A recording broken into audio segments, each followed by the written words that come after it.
I want to start this off by saying that my mother-in-law, Judith, female 50, is a great woman and I love her.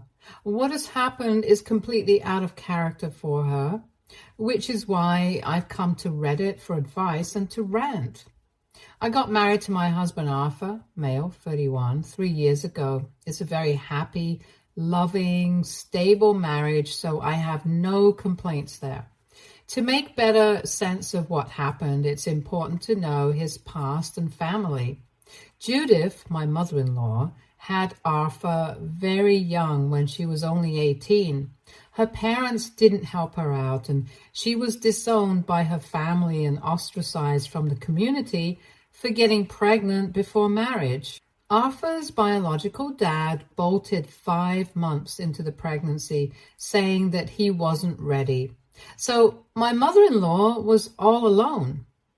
She took the help of some friends, worked odd jobs, and raised Arthur by herself. She's an incredibly strong woman, and I'm in constant awe of her.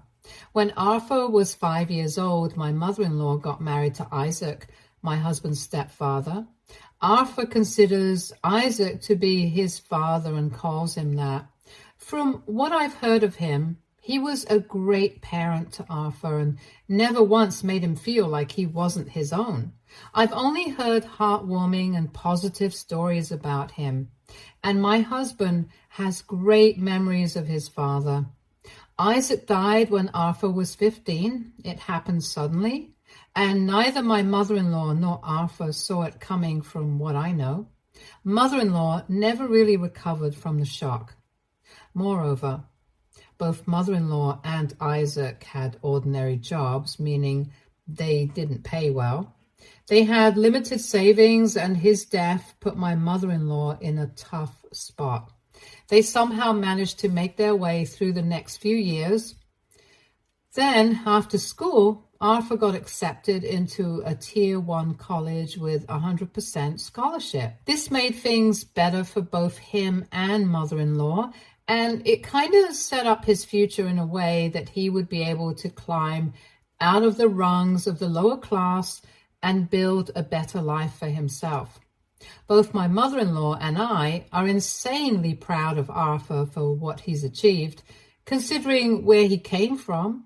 And to his credit, he always acknowledges the sacrifices that his mother and father made for his education, and that he'd be nowhere without their help. My story is the complete opposite of my husband's. I'm the daughter of first-generation immigrants who are obscenely rich. I come from an opulent and renowned business family, and 4 generations of my family have been in this business. Back in my home country, which is in Asia, my family is filthy rich and quite well known. My father was sent to the US to expand the business, which he was able to do successfully. My parents' marriage was arranged by my grandparents, and it's been a happy marriage, if I can call it that. Basically, I was born into money. I was made extremely aware that I'd always have a lot of money at my disposal, so I didn't really need to work hard. I was always very free to follow my passions and was given the freedom to choose whatever career I wanted, if any. I've always had an affinity for the arts, so I chose to be a visual artist. It doesn't generate much income, but I have a trust fund, so I'm never strapped for money, and I don't think I ever will be. I don't mean to sound conceited at all, but this is just how it is. Added to this, when I was 19, about 9 years ago, I got a huge amount as a settlement in a discrimination lawsuit. I'm not allowed to divulge details, but I'm a woman of color, and I was treated horribly by someone in a position of power. I decided to take the legal route, and I ended up winning and getting a huge amount. My father helped me get started with all that money. Instead of spending it, we bought 2 properties and put them on rent. So apart from the money in the trust fund, I also have substantial rental income and other investments. I never need to work a single day in my life, and my money will grow. Since I have this security, I'm able to follow my passions. I'm a painter, and even though it may sound like a silly little hobby, my pieces do sell. I live a good life and I can't complain. I met my husband 5 years ago and we got married 3 years ago. It's a rock solid marriage and I feel lucky to have found someone like him. His mother, my mother-in-law, is a great woman and she has always treated me with a lot of love and respect. I actually considered myself quite close to her since I never had a very close emotional relationship with my parents. My father was busy looking after the business and my mother was busy looking after my father. I had all the resources in the world and they did the best they could for me. But the emotional angle was missing. Arthur and his mom are the complete opposite. They were always strapped for money, but they had so much love for each other. I know a lot of people don't have good relationships with their mother-in-laws, but mine has been near perfect, except for this one incident. She doesn't interfere in our lives, is warm and helpful, and I genuinely adore her, which is why her behavior baffled me. 2 years ago, I gave birth to my son, Zane. It was a difficult pregnancy and an even more difficult birth. I won't give you all the gory details, but I lost a lot of blood and I was on complete bed rest for the next 8 weeks. It was a difficult time for us as a family, and this is when mother-in-law stepped up. She told me not to worry about a single thing and that she would help me and take care of the baby. She was an angel for us, a blessing in disguise. I know that without her, I wouldn't have made it. She moved into our house, took care of Zane and me, and just made everything so easy. Arthur did his part too. I don't mean to imply that he was a deadbeat, but well, he's the father and that was his duty towards both me and our son. Mother-in-law did everything out of the goodness of her heart. We insisted that we would pay her, but she refused. We had been helping her financially, otherwise as well, and she said she didn't need anything more from us. For context, Arthur had been sending her money since he got a job and has been covering some of her expenses every month like clockwork. I knew this was important to him, and it was his way of thanking his mother, and I've always respected his sentiment. So after marriage, both he and I together gave her a sum of money, more than what Arthur gave her previously, that allowed her to save up a lot and enjoy her hobbies and indulge in whatever luxuries she wanted. She never asked for a single penny, and both Arthur and I did what we did because we thought it was the right thing to do. In the marriage, even though Arthur is the one who works in the traditional sense, I bring in more money because I'm generationally loaded. Before I married him, some people told me that he was marrying me for the money, but I know my husband enough to vouch for his intentions. He's never eyed my money, and I have no reason to doubt him. This is also why I felt no qualms at all about spending money on mother-in-law. And once Zane was born and she helped me out so much, there was nothing to be suspicious of anymore. The money continued, and I want to reiterate that she never asked for a single penny. Gradually, however, she started making a few jokes here and there. Things like how she would retire soon because her son had married into money, or that she would soon be one of those rich mother-in-laws and maybe even start a TikTok with me. Harmless stuff said in jest, or so I thought. That's how I took it too. I thought she was joking. She always said it humorously and never gave us an inkling that she was angling for more. And to be honest, even if she was, I didn't mind. She's my family. If she needed money, I'd give it to her. If she wanted money, I'd give it to her. She never asked, and she never seemed entitled. It was just a few jokes here and there, and only within close family or amongst us four, so I never thought much of it, and it never raised any eyebrows. Now, onto the issue. My mother-in-law turned 50 this year, and Arthur and I wanted to give her a nice gift. My mother-in-law has always lived in rented houses all her life. Arthur and I decided that I had enough money for a significant down payment on a house, and this would be our gift to her. My rental income from my other properties was enough for the mortgage, plus some extra. So it wouldn't really dent how we were living right now. Plus, Arthur had been planning on doing this for her when she turned 60. Given my money, we were able to push it back by 10 years, and I was happy to do this for her. I had planned this for her ever since she helped out with Zane. Ever since then, I have tried and got more information on her dream house, what she would want, what she would prefer, and things like that. I always tried to be discreet, and I gradually gathered enough information to get a house built according to her liking. So we bought the property and gradually modified it over the next few months to suit her needs. For instance, my mother-in-law always wanted to adopt a cat, so we made sure to include a small space for a cat. It wasn't a sprawling space. It was a 2-bedroom unit with ample ventilation and greenery. Not massive, but also not tiny. It was almost 100% equal to what she was looking for. Plus, we had to be very secretive and sneaky with the planning and modifications. This was to be a surprise for her, and we would give her the keys to the apartment on the day of her birthday. It was all planned well in advance, and both Arthur and I were very excited about her reaction.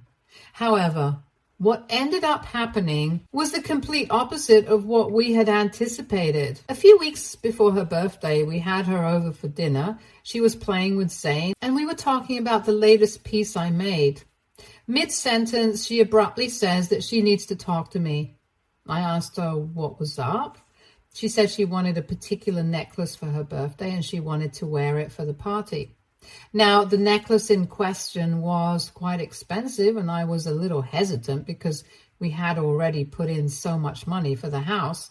However, I didn't know how to say no, so in the moment I told her that I'd try to get her that necklace. She was visibly annoyed when I said that, which is quite unlike her. She didn't say much at the time, but I knew she had made a sour face. Things were awkward after that, and she left after a while. Right after she was gone, I told Arthur about what happened. He said I had to outright say no, but would also have to tell her that we had something else for her, and that was why we couldn't get her the necklace. I decided to wait for a few days to see if things got better, and if she didn't ask for the necklace again, there was no need for me to text her and remind her that I wouldn't be giving her the gift she wanted. 4 or 5 days after this incident, mother-in-law dropped a text. The text read that she really wanted us to gift her that necklace and that it was the only thing she'd ever demanded from us. I replied that I knew she wanted the necklace, but Arthur and I had already purchased a gift for her, and we were very sorry that we couldn't get her the necklace. We knew she loved what we had gotten for her, and it was only a matter of a few days until we gave it to her. I tried being as polite as possible in the text because I didn't want her to feel like we didn't want to give her a gift. She didn't respond to the text, and I figured she was upset, so I wanted to give her space. What happened next completely blew my mind. By the next day, she had put up a huge post on Facebook ranting about how she couldn't believe she had an ungrateful child and that there was just one thing she wanted from me, and despite having the money and exploiting her labor all these years, I was still unwilling to give her a tiny gift of her liking. The post was a complete slander of me and my character, even going as far as to call me a rich, snobby, and snooty stuck-up. I'm not on Facebook, so I only found out about the post after almost every family member had seen it. One of Arthur's cousins sent the link to us, and I was appalled at all the hateful things she was writing. It was just so out of character for her, and she had completely maligned my image in front of the entire family. Although it was both Arthur and I who had told her that we wouldn't be able to give her the gift she wanted, she only targeted me in her post, going as far as to say that Arthur was under my influence and I controlled him with my money. It was a shit show through and through, and I felt so bad that she would think, let alone write, all this about me. I was crying, and Arthur tried his best to comfort me, but I was inconsolable. He said he'd talk to her and request that she take the post down if that made me feel better. He called her up and asked her to take the post down, and that just because we weren't giving her the necklace she wanted didn't mean we weren't giving her anything at all. She doubled down on what she was saying and was even more hurtful and bitter on the call. It felt like talking to a poisonous snake. No matter what Arthur said, she wouldn't listen. She also said she wouldn't take down the Facebook post and that she didn't want to associate with a hateful woman like me ever again. She said she'd never be running any errands for us or helping us out with anything. All in all, it was a totally unproductive call that not only made things worse, but also got me uninvited from her birthday party. Arthur realized that there was no point in talking to her anymore and disconnected the call. I was miserable for the next couple of days, and Arthur tried his best to be there for me. He was furious at his mother and refused to pick up her calls. Whenever I asked him what we were going to do, he said I should leave everything to him and not worry about what was going to happen. Cue her birthday, and things came to a boiling point. Arthur went to the birthday party with no gift in hand. Mother-in-law was cordial with him from what he said, but there was still a lot of tension in the air. Most of her friends and family were present, so Arthur just mingled with other people. Most, however, steered clear of him because I'm guessing all of them had read the Facebook post. Now, at the end of the party, mother-in-law had planned to open her gifts. Before she could get on with that, Arthur got up and said that he had something for her. He said he was very thankful that he had a mother like her, and that he was who he was largely because of the efforts and sacrifices she'd made throughout his childhood. He said he'd always tried his best to be a good son, so much so that he'd been sending her monthly payments ever since he got a job. He told me before going to the party that he'd be saying this, and I begged him not to cause chaos, but he was insistent, saying that if mother-in-law put up her side of the story, he had every right to clarify his side. Once he said the part about regular monthly payments, mother-in-law got visibly uncomfortable, and there were a lot of long looks and glances around the table. He went on to say that he was so sorry for his mother's stupidity because little did she know that he and I had bought a house for her that we had been working on for almost a year to turn her into a homeowner and allow her to retire early. He had made a PowerPoint of the entire house with the rooms, the yard, and everything, and showed it to everyone at the party on the screen. He said he couldn't believe that mother-in-law was willing to let it all go for a necklace, despite him and me repeatedly telling her that we had something planned for her. He said he was sorry we didn't get her the necklace, and he decided to sell the house, buy the necklace she wanted, and keep the rest of the money. By the end of his long speech, mother-in-law was in tears and everyone else was disapproving of what she'd done. He then excused himself and doesn't know what happened afterwards, but he feels much better after calling mother-in-law out for what she did. I don't know where I stand with all this because I'm generally not a very confrontational person, and I do feel bad for her, but I also think she went a little too far with the Facebook post.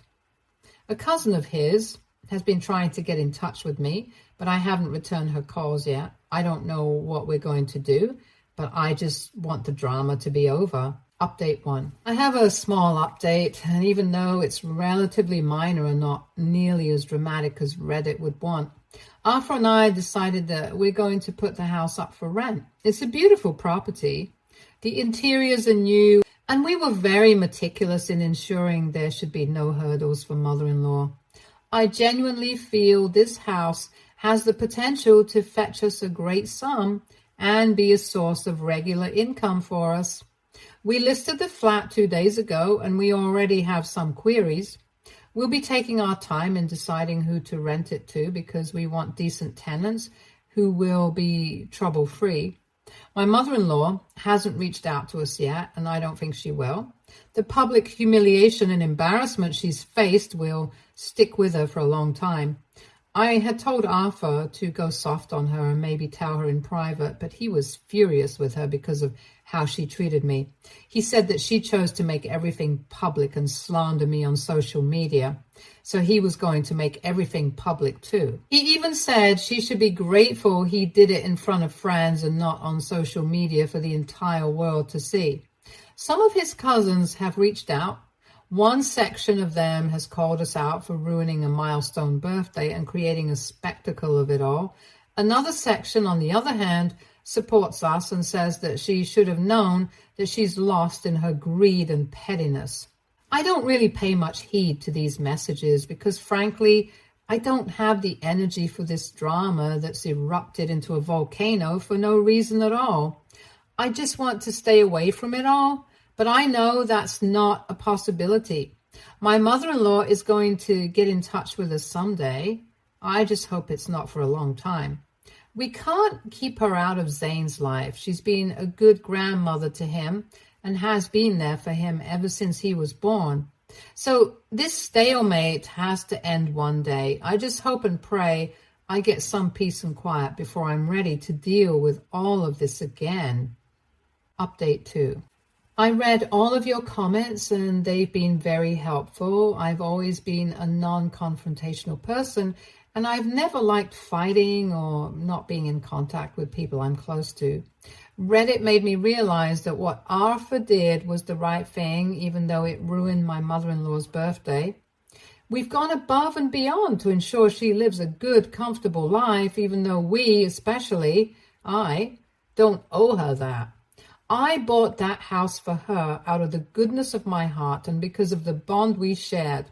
But she completely sullied it because she couldn't take no for an answer. I also realized that this has been the only time she's asked for something that hasn't been given to her. She's never had to ask us for anything. We do it ourselves before the chance even arises for her to ask. Whether she feels entitled to getting everything she wants, I don't know. But her reaction to a polite no was unexpected and can't be overlooked any longer. This brings me to the actual update. The house has been rented out. We gave it to a newly retired couple and their 2 pets, 1 dog, 1 cat. They seem very pleasant and both Arthur and I have a good feeling about them. The lease has been signed and they'll be moving in very soon. I'm glad they have pets because we made tiny areas in the apartment, keeping my mother-in-law's wish of adopting a cat in mind. Thankfully, all that effort won't go to waste. While this was happening on one hand, there's been a dramatic turn of events on the other. Mother-in-law reached out to us. By us, I mean Arthur. At least she started that way. In the initial few messages, she acted as if nothing was wrong at all. She wanted to brush everything under the rug and pretend there had been no fight whatsoever. But Arthur wasn't having it. He was very cold and curt in his replies, and I think she understood that there was no wriggling her way out of this one. She then finally asked him to come over with me so we could talk it out. Arthur said he'd talk to me and let her know. I told him I wasn't comfortable meeting her at her house, so if we met, it would either be at our place or in a public place. Secondly, I didn't want Zane around when she came because there was a chance the meeting could turn ugly, and no matter what, I didn't want Zane to witness any of this. He had no business seeing his parents and grandmother fight each other. Arthur thought a public place might be too noisy for a meeting, and that none of us would be able to express ourselves properly there. So ultimately, we decided we would meet her at our place. When the same was relayed to her, she was adamant at first, but ultimately gave in because we gave her no room for negotiation. She came over, and initially it was very awkward. Then, instead of apologizing for her behavior, or at least acknowledging her role in the entire chaos she caused, she had the audacity to ask me for the keys to the house. That's when I knew that all of you were correct, and she was greedy from the inside. I couldn't help but laugh in her face when she said that. She turned red with embarrassment. I tried to remain as dignified as possible and said that we had unfortunately rented the property out to someone, but we'd be giving her the necklace as requested. She looked at Arthur as if waiting for him to call out my bluff, but he just shrugged. That's when she started saying we couldn't do this to her, and the house was hers because we had bought it for her birthday, and that she was being gracious by still accepting the offer, considering we ruined her 50th birthday. I didn't know what to say to that. Neither did Arthur, because the next thing I know, he was ushering her out of the house. She refused to go and started screaming at him, saying that I had him completely under my spell and that I was a witch who'd taken her baby boy away from her. It was so cringe. It made me barf, if I'm being honest. I didn't even try to stop Arthur or get in between them. I just told her that I believed she'd overstayed her welcome and that her pretty necklace would be delivered to her as promised. As for Zane, she's free to meet him whenever she wants, but it will always be supervised. I will not be letting my son meet her unsupervised. She's a viper, and if she can try to poison my husband against me, who's to say she won't do it with my son? She ran away in tears after that, and I think both Arthur and I are blocked, so I don't think she's interested in meeting Zane anymore. The option is always open to her if she wants, but I'm done being the bigger person. Update 3. Hi everyone, I had logged off Reddit and forgotten about the account, so I'm sorry about that. The necklace was delivered to mother-in-law as promised. What she's done with it, I don't know. The monthly payments to her continue like before because whether we like it or not, she did raise my husband and did it really well and helped me when I needed her. She asked to see Zane a couple of times, but we're still firm on the part where we won't be letting her meet him unsupervised. She's unwilling to accept the condition, and if that's her hill to die on, so be it. I'm done helping her or trying to make excuses for her behavior. She dug this grave for herself, and if she can't put her ego aside to make amends with her only family, she's the one who's going to lose out. There will be no more updates because there's nothing else to share. I came here to rant, and I sincerely hope I don't have to go through something like this in my life ever again. Stay tuned for more stories from Argo Relationships.